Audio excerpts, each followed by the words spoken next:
I have recently been rechecking fertilization in a number of my pens, and it dawned on me that there are actually a lot of reasons why you might be seeing fertilization issues with your roosters. There are a lot of reasons in general why you might be seeing fertilization issues, and so I wanted to talk about just a couple of those that I can think of off the top of my head and that I've dealt with over the years. First, let me say that unfortunately, not all roosters are created equally, and for the purposes of breeding, if you're somebody who's interested in like breeding and hatching chicks, just putting a rooster with female chickens does not necessarily guarantee that fertilization is gonna go the way you hope it will. Reason number one that your rooster may not be fertilizing your hens is age. They will theoretically reach sexual maturity, usually around 6 months. You'll start to see them mounting your girls and like practicing mating behaviors. Some birds may begin to fertilize the hens at that age. Some birds, it'll take a little longer. It could even be until the time they're like 9 months to a year until you really start to see good fertilization in those eggs, even though they're mounting your hens. Also, roosters can age out. Usually I've seen this happen around like 5 to 6 years, but I'm not sure that there's like a specific cutoff age on this. Really what I see happen is when roosters get older, I've seen some of them kind of lose their spunk.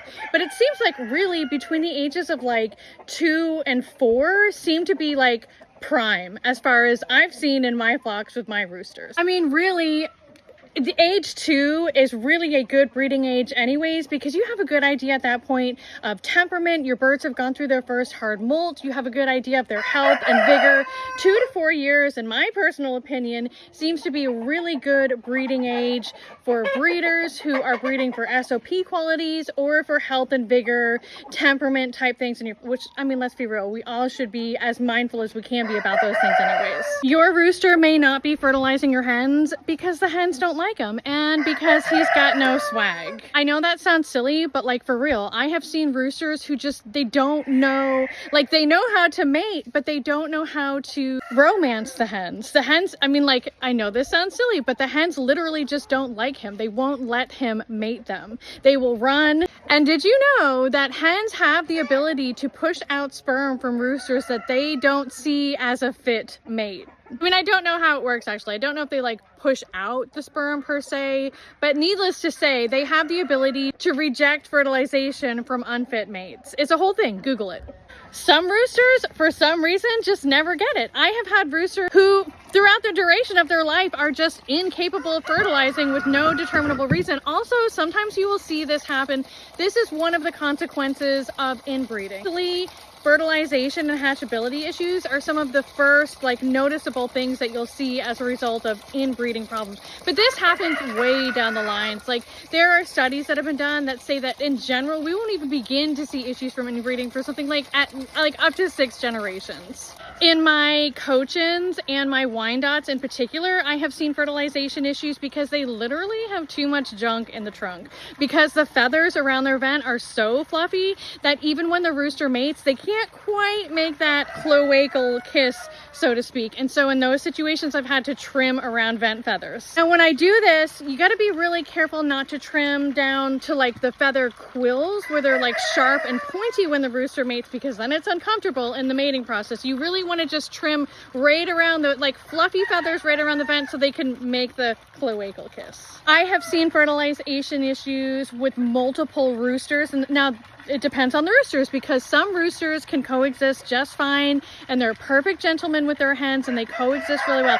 In my experience, this is normally with roosters who are raised together and even hatched from the same flock, but not necessarily. Roosters who are raised together tend to do, you'll know around 6 months whether they're going to get along or not when those hormones really start to kick off. But sometimes what'll happen is when you have more than one rooster in a pen, and specifically when you have like 2 roosters in a pen, it's like they'll fight each other off the hens and they each prevent the other one from mating, and you'll see fertilization issues. Illness in a flock can also be a cause for fertilization issues, whether it's illness in the hen or illness in the rooster. And in that same category, discomfort in general, but parasite infestations, mites, lice, internal parasites, things like that that cause the birds to be generally unwell. Also, I have been learning, I think this year has given me enough evidence to confidently say that there are some birds who fertilization just drops in the fall. And I think that this is true for older birds in particular. I think it's almost like they sense the time of year, they sense the winter, they sense the hibernation, and that maybe intuitively, instinctually, I don't know, they like know that it's just not a great time for hatching baby animals, but come around spring, that fertilization just bumps up on its own. Yeah, and usually this is with the older, those 2 to 3 to 4 year old birds, because in that first year they're still like learning the reins of life in nature. Kind of like how birds that you hatch in the spring usually will lay through winter, but your older birds are like in tune with the natural cycles, and they'll usually stop laying around that fall time when the daylight hours are getting fewer and they're molting. Look, these are reasons why, like, in my humble opinion,